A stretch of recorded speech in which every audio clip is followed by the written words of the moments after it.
Hello guys, তো দেখুন আমি কাপড়টা 2 দিন 3 দিন পাট করেছিলাম না।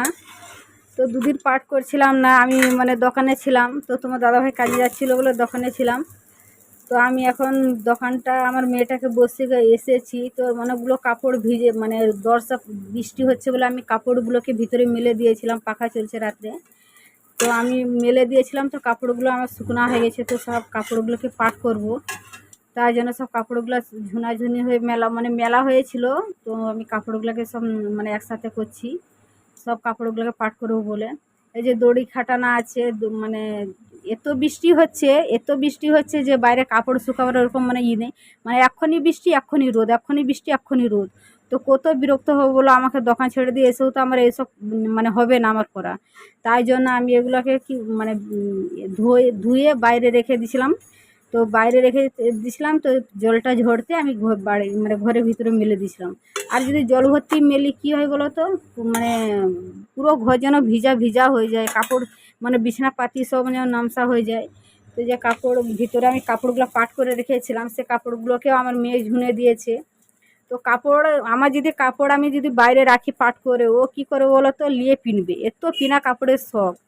হ্যাঁ, জামা কাপড় সব পিনবে, পিনে কী করে বলো তো, সব ধুলা ঘষটাবে দিয়ে রেখে দিবে। যতই পাট করে আমি রাখবো ধোয়া কাপড়গুলো, ওর যেমন রাখতে দেবে না। তো আমি কাপড়গুলো পাট করছি। এই যে মেদিনীপুর গেছিলো বাবার সাথে ডাক্তার দেখাতে, এই জামাকেও নিয়ে এসে খুলে রেখে দিয়েছে। তো একবার পিনছে, আমি ওই জন্য ধুইনি ওটাকে। আবার যদি কোথাও যায় তো পিনবে। তো 1 ঘন্টার জন্য কিনেছিল বলে আমি এটাকে ধুইনি রেখে দিয়েছিলাম। তো দেখো এগুলো সব পাট করা ছিল, সব পাট করে রেখেছিলাম। সারা দিনে 3-4টা করে কাপড় পাল্টাবে। আলমারিতে কাপড়ই পাট করে গোছ করে আমাকে রাখতেই দেবে না। তাই জন্য তার বাবা একবার দেখে দেখে বিরক্ত হয়ে, আমি ওরকম বিরক্ত হয়ে চিল্লাই বলে ওর বাবা একবার আলমারির চাবি লুকিয়ে দেয়। এবার আলমারির চাবি যদি সরিয়ে দেয়, আমারও তো আলমারিতে দরকার আছে, আমাকেও তো কোনো জামা কাপড়ে নিতে হবে কি কোনো জিনিস নিতে হবে। তো আমি ওই চাবিটা নিয়ে আমি এদিক সেদিক রেখে দিই।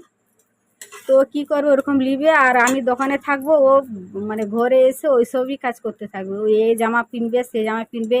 আর আমার কাপড়গুলোকে তো রাখতেই দিচ্ছে না, আলমারিতে কাপড়গুলো বার করবে, করে পিনবে, দিয়ে বাইরে এমনি ছিতিরে রেখে দিবে। কত ওরকম করবো বলো, পাট করবো বলো। আর ঘরে বাচ্চা ছেলে থাকলে ওরকম দুষ্টুমি করে, আমি আর কি করব। রেগেও কোনো ফায়দা হবে না। আমি আবার যদি একটু চিল্লাই কিছু বলে, ওর বাবাকে বলবে যে মা চিল্লাইছে। তখন ওর বাবা আমাকে চিল্লায় যে ছোটো বাচ্চা আর চিল্লে কী করবো, ওর কি বুদ্ধি আছে নাকি, এরকম বলে। তো আর কি করব, আমাকে কষ্ট করতে হবে। মেয়েটাকে প্রচণ্ড ওর বাবা ভালো পায়, মেয়েটাকে একটু কিছু বলতে দিবে না। যদি একটু চিল্লাই আমাকেই ঘুরে চিল্লাবে, ও বদমাশি করবে, মেয়েটা বদমাশি করবে, লেকিন চিল্লাবে আমাকে, আমি যেমন না কিছু বলি। তাহলে বলো এরকম কত কষ্ট করব। তো যার যার বাড়িতে ছোট বাচ্চা আছে, সবেরই বাচ্চারা এরকম দুষ্টুমি করে, এমন কোনো নেই। তো বাচ্চা যার বাড়িতে আছে তার ঘরে যে কত খুশি, সে সেই জানতে পারে। আর যার ঘরে বাচ্চা নেই, সে বুঝতে পারবে যে কত খারাপ লাগে। বাচ্চাটা আছে, বাচ্চাটার সাথে আমার কথা বলা বলি হয়, টাইম পাস হয়। আমাকে একবার এসে জড়িয়ে ধরে নিবে, আমি ওকে চিল্লাবো যে এই বদমাইশটা করছো কেন, ওটা করছো কেন। আমি যদি ওকে চিল্লাই না, ও আসে আমাকে জড়িয়ে ধরে নিবে, বলো আমার সোনামা না। তখনই কি বলুন তো, মনটা না একদম ফ্রি হয়ে যায়। তখনই আর চিল্লাতেও মন যায় না, মারতেও মন যায় না, কিছু বলতেও মন যায় না। এমন করে বলবে না, এসে গলাকে জড়িয়ে ধরে নিবে, বলো আমার সোনামা। আমি নাকি সোনামা? আবার বলবে তুমি আমার বেটি, আমি তোমার মা।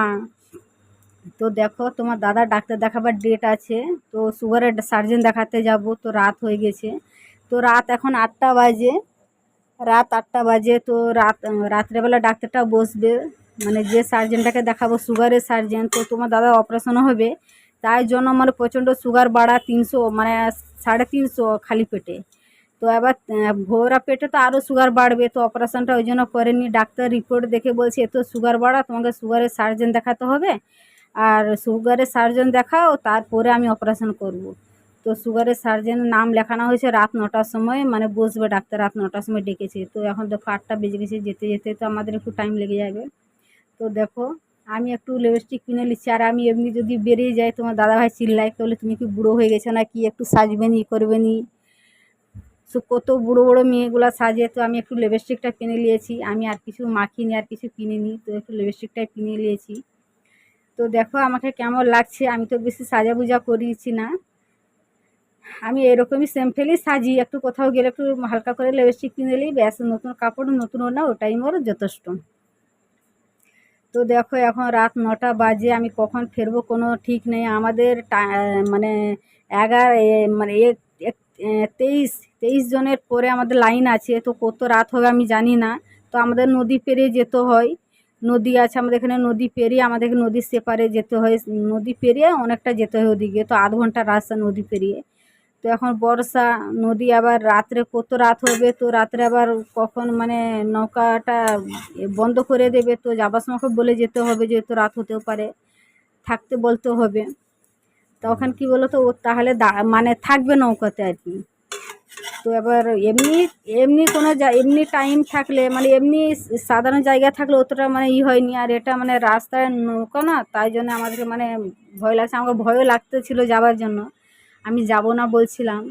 তো আমার শ্বশুরমশাইয়ের প্রচণ্ড জ্বর, নাহলে আমার শ্বশুরও নিয়ে যায়, প্রচণ্ড জ্বর, তাই জন্য আমার শ্বশুরও যেতে পারছে না, ওই জন্য আমাকে নিয়ে আমি যাচ্ছি। ও তো তোমার দাদাভাই একাই যাবে বলতেছিল, তো আমাকে ভরসা কুলায়নি, আমাকে না আমি যাব বলতে যে আমি বেরিয়ে গেছি। তো দেখো আমি চশমাটা পিনছি, চশমাটা না পিনলে আমার মাথার যন্ত্রণাটা প্রচণ্ড যন্ত্রণা করে। আমি ওষুধ খেয়েছি প্রচুর, মাথা যন্ত্রণা প্রচুর ওষুধ খেয়েছি, তো আমার মাথা যন্ত্রণা কোনো মতে কমছিল না। তো ডাক্তার তখন বলেছে যে তোমার মানে এত টাকা যখন ওষুধ খাচ্ছ, তুমি মাথায় রিপোর্ট করো। মাথায় রিপোর্টও করেছি, মাথা কিছু কিছু নেই, আর মাথা যন্ত্রণা হয় প্রচণ্ড জ্বালা করে, তাই জন্য আমি এই যে ডাক্তার দেখিয়ে নিয়েছি, ইয়ে মানে চশমা নিয়েছি ডাক্তার দেখিয়ে। তো দেখো আমি তো বেরিয়ে গেছি, তো কত রাত্রে ফিরবো, কখন ফিরবো ওটা তো আমি বলতে পারবো না। দেখি রাত 11টাও বাজতে পারে, 12টাও বাজতে পারে, কোনো এখন ঠিক নেই। তো যাই হোক, বেরিয়ে পড়েছি। তোমার দাদাভাই এখন বাইরে, ও এখন বেরায়নি। তো তোমার দাদাভাই এখন বেরায়নি, তোমার দাদাভাই এখন দোকান গোছ করছে, তো আমাকে বলছে তুমি বেরাতে যাও কেন, তোমার দেরি হবে, আমার কাপড় চোপড় কিনতে দেরি হবে, তাই জন্য তোমার দাদাভাই আমাকে পাঠিয়ে দিয়েছে। তো ও এখন দোকানে আছে।